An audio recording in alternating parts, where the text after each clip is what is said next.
amitiés finissent par se mordre les doigts. Demande d'appeler Thomas Sankara. T'as dit ce Burkina, c'est le pouvoir en France.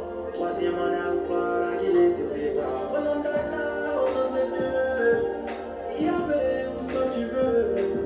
Qu'il t'appelle Kouda, pas de Fana. De l'Ousmane, à ta volonté. Au nom d'Allah, au nom de Dieu, Yahvé, où ce que tu veux. Au nom d'Allah, au nom de Dieu, je me soumets à ta volonté, vu que tout ce que tu fais est bon. Bonjour, bonsoir, c'est l'heure là où vous regardez cette vidéo. Pour ceux qui ne savent pas, cet artiste s'appelle Gani Alpha, disons c'est l'idole de toute la génération guinéenne. Pour moi, personnellement, je peux dire, lui-même c'est mon chef rebelle. Et comme vous aurez compris un petit peu sur le son, ça parle de la révolution, ça parle de l'Afrique, ça parle de la souffrance que la Guinée-Conakry est en train de traverser. Et aujourd'hui, on est là pour parler de cette dernière son intitulé Astaghfirullah. J'ai du mal à comprendre nos gouvernements. Parce qu'aujourd'hui, nous, la Guinée, on est comme ça. Le Sénégal, pareil.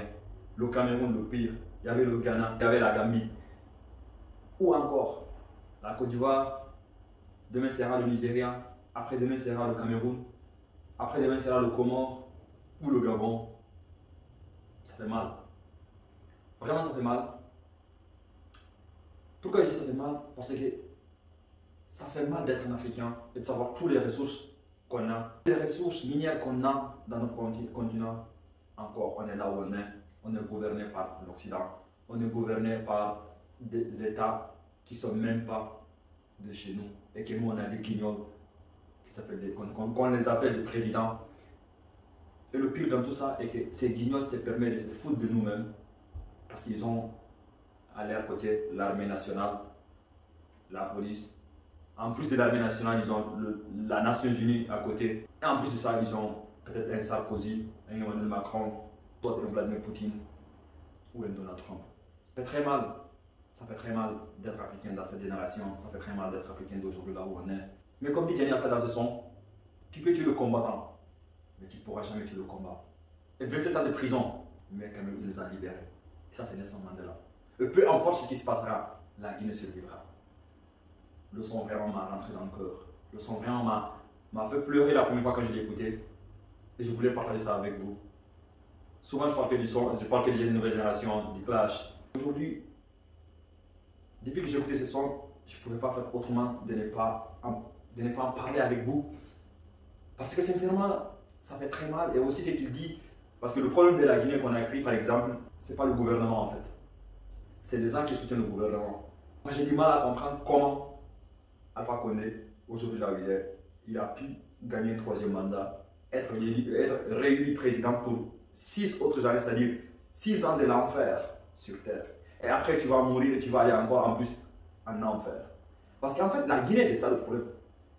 Parce que la majeure partie des politiciens ou des hommes responsables, les grands hommes de la Guinée, ce sont des boucaves en fait, des égoïstes. Ils pensent qu'à être bien. C'est pas mal de penser à soi-même. Mais quand tu gouvernes plusieurs personnes, on ne t'a pas mis là-bas par hasard. Mais ce qu'il dit, c'est ça. Quand on regarde tous nos présidents précédents, quand même je peux parler de la francophonie, de l'Afrique francophone, tous les présidents finissent à être des employeurs sans Élysée parce qu'ils sont fidèles à la France, Belgique, la Suisse, et ainsi de suite, l'Occident quand même. Et quand il finit les études ici en Occident, il revient en Afrique, se convainc. Et nous, vu qu'on a confiance en eux, parce qu'on dit que celui qui vient en Occident, peut-être peut avoir plus de savoir ou de stratégie pour pouvoir guider un pays dans le bon terme, c'est-à-dire économiquement, politiquement parlant. Par exemple, la Guinée, travail, justice et la solidarité. L'union en fait. Parce qu'aujourd'hui, ce que la Guinée a besoin, ce n'est pas juste un bon président, non. Mais c'est l'union du peuple. Un président qui peut réunir le peuple, parce que ce qu'Alpha Condé a fait, et ce qui s'était passé au précédent de Toumba, Sekouba, Dadis, la Guinée, ce n'est plus une fraction de deux, mais divisée par des ethnies, par des régions, grâce à Dieu, on n'a pas de problème de la religion parce qu'il y a 95% de musulmans qui les chrétiens. Donc, au moins sur ça, on n'est pas arrivé au-dessus. Mais ça fait mal. Ça fait très mal, sincèrement. Et j'invite tout un chacun d'aller écouter le son. L'artiste s'appelle Gianni Alpha. Pour les Guinéens, je pense qu'il y a un jeune Guinéen qui ne le connaît pas. C'est le meilleur ces 10-15 dernières années. C'est le meilleur de sa génération. Et depuis qu'il a annoncé qu'il ne fait plus de la musique commerciale, mais plutôt de la musique révolutionnaire, et vraiment le gars, il assure sur tous les sons qu'il fait. Pour ceux qui ne le savent pas, avant tout d'abord, allez écouter son album Rêve d'Afrique. Et après, vous pouvez continuer à écouter tous les derniers sons qu'il a fait depuis qu'on a commencé. Depuis que Alpha Condé a gagné le deuxième mandat. Parce que le problème, ça a commencé par là. Quand il a gagné son deuxième mandat en 2015, et là, vraiment, la Guinée, on avait compris que c'est juste le début. C'est juste le début de la souffrance. Et aujourd'hui, je peux dire que être né en Guinée, c'est le pire des malédictions qu'un enfant peut avoir. Désolé, je le dis en tant que Guinéen, et peut-être ça pourra faire très mal. Et je tiens même à m'excuser si peut-être j'ai trop osé. Mais je me sens mal en tant que Guinéen, je me sens mal en tant que jeune Africain, je me sens mal en tant que patriote de ma nation. Et de voir juste des barbares qui viennent et qui font tout ce qu'ils veulent. Et moi, sincèrement, je l'ai déjà dit même précédemment sur certaines vidéos que j'avais fait sur Facebook, je n'ai pas un problème avec Alpha Condé, non. Parce que comme on dit souvent, c'est nous le peu au moins, quand quelqu'un a un certain âge, il commence à flipper. Et Alpha Condé arrive à cet état. Le problème, c'est que c'est tous ces poucaves, tous ces bâtards, tous ces malhonnêtes qui le suivent, en fait. C'est eux qui réduisent la Guinée, qui réduisent la Guinée en cendres. Et j'espère juste que cet exemple qu'il y a en train de faire, beaucoup d'artistes vont le suivre. Celle de la nouvelle génération et celle des anciennes générations aussi. Parce que ce combat, ce n'est pas juste pour Gianni Alpha, ce n'est pas juste pour FNDC, ce n'est pas juste pour celui d'Alain Diallo, mais c'est un combat pour tout un chacun, pour tout un Guinéen, résident en Guinée ou résident à l'extérieur. Bon, comme je vous ai dit, cette vidéo ne sera pas pareille comme les autres vidéos. Donc c'était juste, je voulais partager juste ce message et aussi partager cette magnifique lettre de motivation à la part de Gianni Alpha et aussi inviter à toute la jeunesse guinéenne et à majeure partie de la jeunesse africaine de se réveiller. Et il dit dans le son, il y a une Michel, il y aura toujours un Obama. Si la mentalité est à la Yes Weekend, on peut l'accepter. Le vieux Alpha pouvait devenir un martyr guinéen, mais plutôt devenir un dictateur. Ça fait mal. Ça fait très mal. Mais comme dit le vieux sage, tu pourras tuer le combattant, mais tu ne pourras jamais tuer le combat.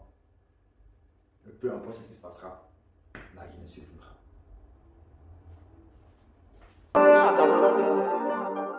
Dans l'album Tchapobel, ce que j'ai essayé de faire, c'est de comprendre le paradoxe guinéen. En Guinée, en fait, aujourd'hui, qu'est-ce qu'on essaie de faire? En fait, on essaie d'opposer la force intellectuelle à la force physique, la force démocratique à la force militaire. On essaie d'opposer l'amour à la haine.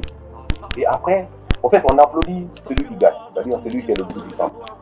Parce qu'on refuse, c'est-à-dire de tout s'accorder sur ce qui doit être fait, sur ce qui est juste, ce qui est normal, tu vois. Et nous, on vend des diamants pour acheter des kalachnikovs. Les kalachnikovs, on les utilise pour faire pleurer nos femmes.